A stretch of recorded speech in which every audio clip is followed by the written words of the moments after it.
Hi, introduce yourself, please. Hi, I'm Peter Christo. I'm the EVP Sales and Marketing at Barac, based in the UK. Okay, tell me about Barac. Okay, so one of the biggest problems facing organizations is how to deal with the ever-increasing number of encrypted cyber attacks. Now about 80% of all attacks.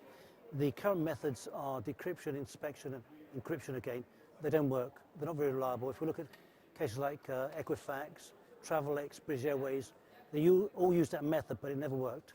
It's also very expensive and difficult to manage. So what Barac did is they developed a technology called ETV that uses behavioral analytics, machine learning, artificial intelligence, and around 200 different indicators to detect and stop attacks in real time without having to decrypt, and then send information to the SIM or the firewall.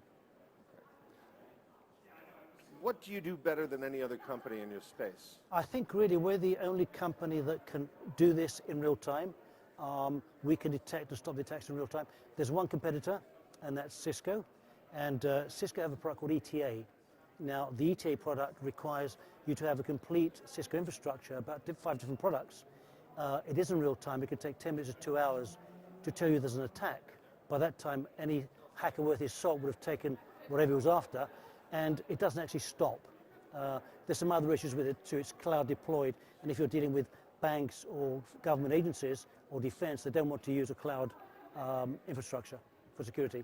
Are there particular vertical markets where Barac is strong in? Yeah, we're very strong in, Why? as you would imagine, government, defense. We're big in critical infrastructure, of course, oil and energy. Financial is big for us as well. When you're going into a sales environment to talk with a new prospect, who is your biggest obstacle, the CSO, the CIO, or the CFO, and why? I think probably the CFO for us, and I'll tell you why. If you look at the company, they have a limited budget for security, and it's decreasing every year. They've invested their money in firewalls, and firewalls decrypt. Now, they can't see the added value of having Barac on top of the firewall to make sure they get 100% protection instead of 60 or 70% protection. So it's getting the budget approval, which is one of our difficult things.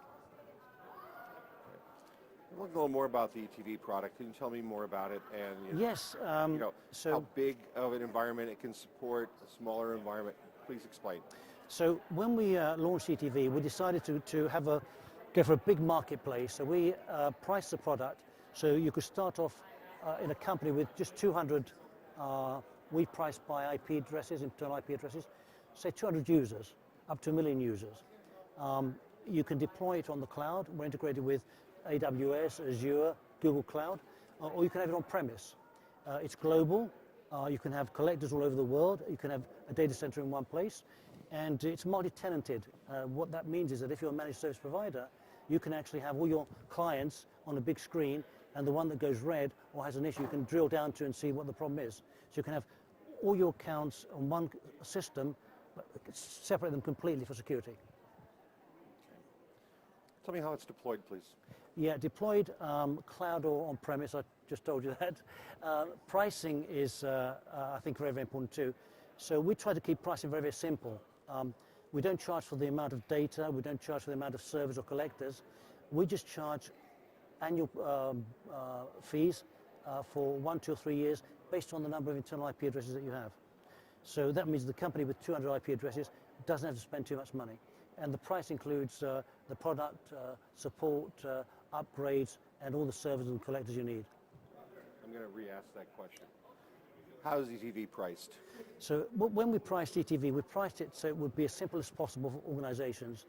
We priced it on an annual subscription on 1, 2, or 3 years. And we charge customers on the number of IP addresses they have. So if you're a 200 IP address company, you pay for 200 IPs, and you get the software, all the servers you want, all the collectors you want, free upgrades and support thrown in.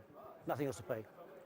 When attendees from RSA go by your booth, what do you hope they come away with? What's the one thing you want them to remember about your company? I think for us, coming to RSA is to try and raise the profile of the company, because we're a small startup and we've got a great technology built in Britain. The problem with having great technology is you have to tell people about it. And RSA is a great place to meet integrators, managed service providers, and some of the big corporate target accounts that we're after. We're expanding into the USA. The USA is a key market for us. and we're expanding to the USA. We're recruiting people here. We're opening offices in Boston, and we need to raise the profile first so that people know who we are. You mentioned you guys are a startup. So what sort of assurances can you give prospects when they come by that you guys are on a growth strategy, you're well-funded, you're going to be around for a while? Fine. The company has substantial revenues already. We're in our third year. We have a large number of customers, including Barclays Bank, EDF Energy, Orange Telecom. So we're well established already. We've got 20 or 30 big accounts already. We have revenues coming in every year. We're now onto our A round. We're in the process at the moment of raising $10 million, and we're down to the term sheet, so very close to that as well. And if a company is concerned, then we're happy to work through their preferred channel. So if they have a big partner they want us to work with, we're happy to do that.